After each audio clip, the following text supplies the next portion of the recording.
outcome-based education. What is outcome-based education? It is the paradigm shift resulting from the failure of traditional education. Traditional education narrowly focused on the content and produced students with varying degrees of achievement levels or certification of achievers. Thus, this model did not produce learners which could perform effectively in the workplace. OBE has changed the focus of learning institutions from the content to the learner. All students of all groups will ultimately reach the same minimum standards, according to William Spady, a major proponent of OBE. There are three goals drive this approach to creating academic curriculum.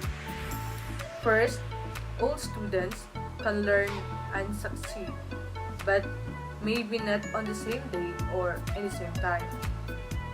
Each success by a student breeds more success. And the last is academic institution control the condition of success. Outcome-based education has been the topic of acrimonious debates in many states and school systems. The furor surprised some educators who, after years of hearing calls for results from political and business leaders, assumed that most parents and citizens would support a move to more definite outcomes and means of assessing them. Perhaps the majority of people do agree with the principles of outcome-based education, or what if they understood them, but highly vocal critics have raised enough questions about how outcome-based education might work in practice to create doubts among informed members of the public about desirability. Should education be outcome-based? Some might argue that it already is, to some extent. And nearly all education institutions have goals that supposedly guide their work. When educators have curriculums or teachers plan lessons for their classes, they usually start by clarifying the purposes. Still, advocates or still advocates of outcome-based education say that traditional schools are really time-based. Teachers and principals may want students to learn something, but they typically allocate a certain amount of time to study of that topic and move on, whether or not students have mastered it. For schools to be fully outcome-based, they must organize so that outcomes are fixed and time and other sources needed to achieve the outcomes are variable. Outcome-based education is more of philosophy than a uniform set of practices. Many states and school systems have adapted that the philosophy in part by emphasizing outcomes schools are expected to achieve, but few have changed all of their rules and regulation to be compatible with the notion that every aspect of schooling must be um, based on outcomes rather than on other considerations, such as length of school year. Similarly, some programs that are consistent with the outcome-based education philosophy do not use that, that terminology. Some have no special designation. Some are called results based or performance based. The program described below represents some of the varied approaches to outcome-based education. There are different definitions for outcome-based education. The most widely used one is the four principles suggested by Spade in 1994. An outcome-based education curriculum means starting with a clear picture of what is important for students to be able to do, then organizing the curriculum, instruction, and assessment to make sure this learning ultimately happens. The four basic principles are the clarity of focus, designing down, high expectations, and expanded opportunities. Clarity of focus, this means that everything teachers do must clearly focus on what they want students to know, understand, and be able to do. In other words, teachers should focus on helping students to develop the knowledge, skills, and personalities that will enable them to achieve the intended outcomes that have been clearly articulated. In designing down, it means that the curriculum design must start with a clear definition of the intended outcomes that students are to achieve by the end of the program. Once this has been done, all instructional decisions are then made to ensure achieve this desired end result. And in high expectations, it means that teachers should establish high, challenging standards of performance in order to encourage students to engage deeply in what they are learning. Helping students to achieve high standards is linked very closely with the idea that successful learning promotes more successful learning. Lastly, the expanded opportunities. Teachers must strive to provide expanded opportunities for all students. This principle is based on the idea that not all learners can learn the same thing in the same way and in the same time.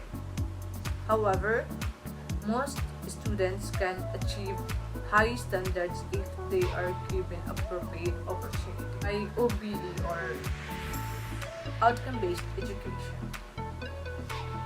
The benefits of outcome-based education are as follows.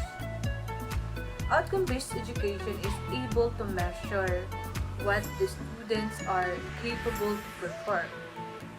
This goes much deeper at a cognitive level than traditional education system, which determines whether or not students know some facts or content or some predetermined mechanical process of doing a task. Outcome-based education, on the other hand, not only provides the students with facts or content, it takes the approach of problem solving, which calls for all the necessary permutations and combinations which the situation demands. Hence, the student is intellectually engaged in solving problems, which are quite varied and situational. Outcome-based education is not only interested in content but more so in context, which lends the relevancy to the content itself. Classroom practices have to allow the students to demonstrate what they have learned in many different ways. Ideally, students should have an understanding of the content, context, and must have internalized the subject matter at a cognitive level and have gained mastery over it. Outcome-based education goes beyond structured tasks or, for example, memorization by demanding that a student demonstrate his or her skills through more challenging tasks like designing and project building. They should engage in analysis and synthesis and apply it to problem solving. Many times, they should utilize other partners' resources in this equation of problem solving. The students learn the value of cooperation in place of mindless competition that is detrimental to team spirit and resources development, which are critical to complex problem situation and solution. Thus, outcome-based education involves students in a complete course of learning, from developing their skills is designing to completing a whole process. Outcome-based education also identifies higher levels of thinking, for example, creativity, ability to analyze and synthesize information, ability to plan and organize tasks. Such skills are emphasized especially when students are assigned to organize and work as a community or in teams to propose solutions to problems and make their solutions. Outcome-based education process. Constructive alignment is the process that we usually follow when we build up an outcome-based education syllabus rather. It is a term coined by Professor John Biggs in 1999, which refers to the process to create a learning environment that supports the learning activities appropriate to achieving the desired learning outcomes. The word constructive refers to what the learner does to construct meaning through relevant learning activities. The alignment aspect refers to what the teacher does. The key to the alignment is that the components in the teaching system, especially the teaching methods used and the assessment tasks, are aligned to the learning activities assumed in the intended outcomes. A learning outcome is what students can do as a result of a learning experience. It describes a specific task that he or she is able to perform at a given level of competence under a certain situation. The three broad types of learning outcomes are disciplinary knowledge and skills, generic skills, and attitudes and values. Outcomes are about performance, and this implies there must be a performer, the student, and the teacher. No, not the teacher. There must be something performable or thus demonstrable or accessible to perform. The focus is on the performance, not the activity or task to be performed. You could start with this STEM on successful completion of the program, or graduate will be able to, for example, a graduate of this program will be able effectively evaluate research designs, methods, and conclusions. The other one example is Graduates of this program will be able to assess their own strengths, weaknesses, and omissions and be able to adjust future performance in light of their self-assessments. And the last example, graduates of these programs will be able to effectively communicate both formally and informally through speaking, writing, and listening. Remember, stay big picture. Don't jump into details. Consider what will be accomplished in the academic curriculum and in the co-curriculum. In curriculum design for outcome-based education. Outcome-based education is a methodology of curriculum design and teaching that focuses on what students can actually do after they are taught. Outcome-based education focuses on these key questions as to what should the students learn, what is the motivation for the students to learn it, and how can the academic institutions and its resources help students to learn it. And last, how will it be determined what students have learned, or you can do assessment. Thus, the obese instructional planning process is a reverse of that associated with traditional educational planning. The desired outcome is determined first and the curriculum. Instructional materials and assessments are designed around to support and facilitate the intended outcome. All curriculum and teaching decisions are made based on how best to facilitate the desired final outcome. In designing assessment task, the outcome-based education or no, the outcome-based assessment asks us to first identify what it is we expect students to be able to do once they have completed or a course or a program. It then asks us to provide evidence that they are able to do so.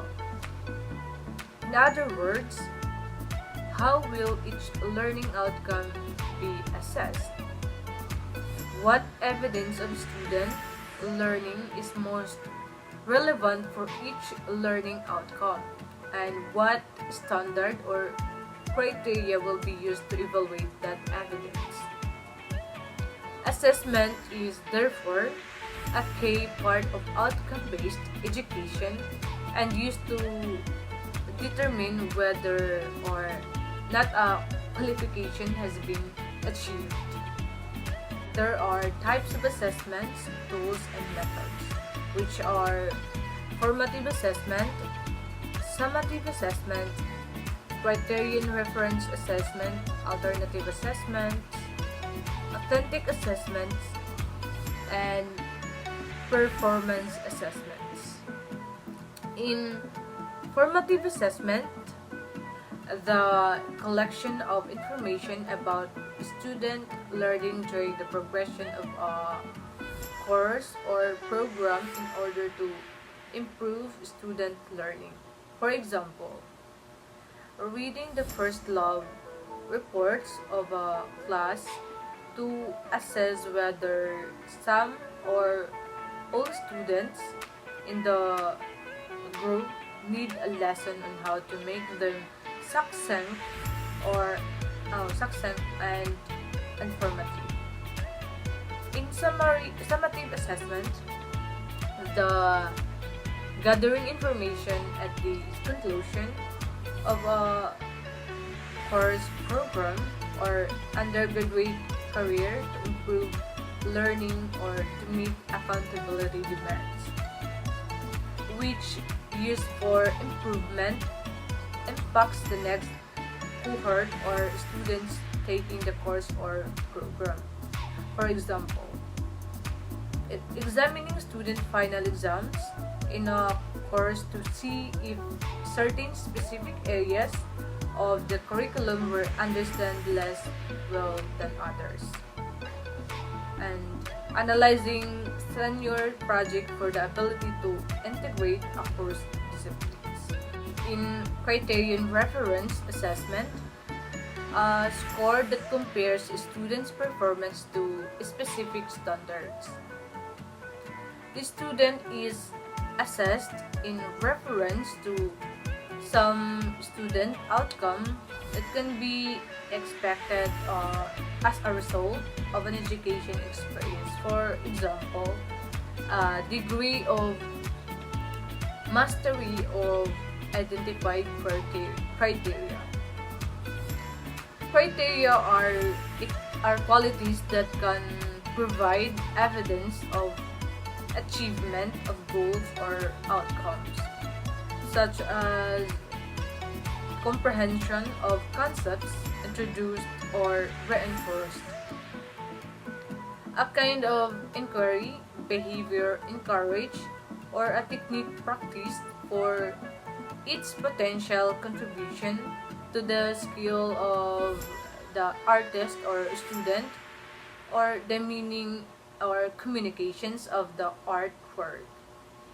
It makes sense to assess in terms of what a teacher believes was taught. In alternative assessments, a catch-all term for assessments that depart from the traditional multiple choice. Norm reference tests such as coding, lived art criticism discussions, portfolio reviews, rating performances or art products on criteria established by teachers and students, journals, authentic task assessments, and direct observation of students' performance. In authentic assessments, assessments that fits meaningful real-life learning experiences. It includes recording evidence of the learning process, application in products and performances, perception of visual and audio relationships, integration of new knowledge reflecting profitably on one's own progress, and also interpreting meaning in consideration of contextual facts. Lastly, the performance assessments. An observation of the process of creating an answer or product that demonstrates of students' knowledge and or skills. Directly observable student-generated evidence of learning. Developing marking schemes. Once an assessment tool has been settled on, specific decisions may have to be made about the criteria by which student work will be assessed. Depending on the learning outcome being assessed and the tool for assessment. Choosing criteria is where rubrics come in. A rubric is a set of criteria for assessing students' work or performance. Rubrics are particularly suited to learning outcomes that are complex or not easily quantifiable, for which there are no clear right or wrong answers, or which are not evaluated with standardized tests or surveys. Assessment of writing, oral communication, critical thinking, or information literacy often requires rubrics. Rubrics are also useful when there is more than one evaluator. Rubrics can serve as standardized scoring guides that assess different evaluation to determine the quality of its student work in a consistent manner. In giving feedback, feedback tells students how they are doing um, towards achieving intended learning outcomes. This information can help them to improve their learning and so help them to enhance their performance in assessment. There is also considerable research evidence that the most important part of the assessment process with regard to supporting learning is feedback. Feedback. And also selecting teaching and learning activities. Selecting teaching and learning activities aims to help students to attain the intended learning outcomes and engage them in these learning activities through the teaching process. A student-centered approach is the emphasis in outcome-based education as its success is largely dependent on the extent to which students take responsibility for their own learning and whether or not cooperative learning is used. This is because one of the long-term outcomes of OBE is usually related to generic skills and attitudes such as teamwork and cooperation. Therefore, programs and courses should also provide experiences that students are going to encounter in the real world. These activities can be teacher managed, peer managed, or self managed. Writing intended learning outcomes. Intended learning outcomes need to be written at both program and course levels. Both of them need two essential elements. A statement of what content or the student is expected to be able to do at the end of learning experience. The levels of understanding or performance in those content areas. And program learning outcomes, the Accreditation Board for Engineering and Technology defines program learning outcomes as statements that describe what students are expected to know and be able to do by the time of graduation. To get started, the school must develop a list of learning outcomes derived from or consonant with the school's missions. The mission and objective set out the intention of the school, and the learning goals say how the degree programs demonstrate the mission. That is, the learning outcomes describe the desired educational accomplishments of the degree programs. In course learning outcomes, it describes the complex performance students should be capable of as a result of learning experiences within a course.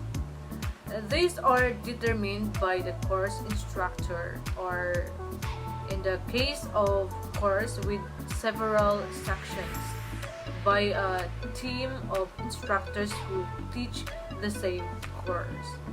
In choosing an appropriate tools and methods, there are rules of thumb. First, there are seven. First, design assessment methods that are aligned with the overall aim of the program. The second is to ensure that have accounted for any requirements set by professional bodies. The third is to see that your assessment tasks are aligned with the stated learning outcomes. The fourth is to use assessment methods that best measure achievement of the stated learning outcomes. The fifth is to be fair in how much you ask of your students and how much value you assign to each task. Um, the sixth is a variety of assessment methods is to employed so that the limitations of particular methods are minimized and take account of the diversity of the students. The last is there is a provision for students' choice in assessment task and weighting of certain times. A variety of tools and methods is needed because in order to achieve constructive alignment and validity assess of all of the outcomes. Traditional assessment only assess fairly narrow range of skills and with the current expectations to develop students lifelong learners with a range of transferable and disciplinary skills. A narrow range of assessments is unlikely be able to assess validly on a wide range of outcomes. A variety of assessments offers all students a disadvantage under one the opportunity to possibly excel in the others. Broadened range of assessment methods means more choice and variety for students. And these are the two factors that can increase interest and motivation. To develop students' competencies and to take a holistic approach on assessing students' performance. In essentials for outcome-based education success, Towers noted the following 4 points to the outcome-based education system that are essential for its success. There are four: identification of learning material. The student's achievement is based on demonstrable measurables and multiple instructional and assessment strategies need to be utilized to the needs of each and every student. And last, adequate time and needed assistance is to be provided so that each student can reach the maximum potential. In the early years, lower level cognitive outcomes, for example, remembering and understanding, are given stronger emphasis. The level moves forward as the years move on. Higher level outcomes like evaluating and creating would have more emphasis in later years. It is curriculum team's responsibility to ensure this development progression over the program and to make sure the four types of intended learning outcomes are covered appropriately. Outcome Outcome-based assessment has become commonplace and is in hot pursuit simply due to the enforcement of accreditation agencies like ABET. Outcome-based assessment is only possible and meaningful and would bear fruits of continuous improvement of the learning process only if implemented after the understanding, appreciation, and implementation of outcome-based education. Out- Outcome-based education promises high level of learning for all students as it facilitates the achievements of the outcomes, characterized by its appropriateness to each learner's development level and active and experience-based learning.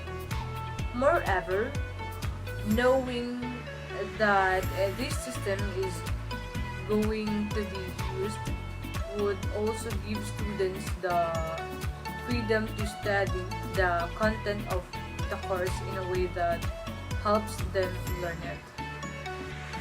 And OBE must involve administrators, educators, parents, teachers, and students, all constituencies for successful implementation. That's all for the OBE or outcome-based educational discussion.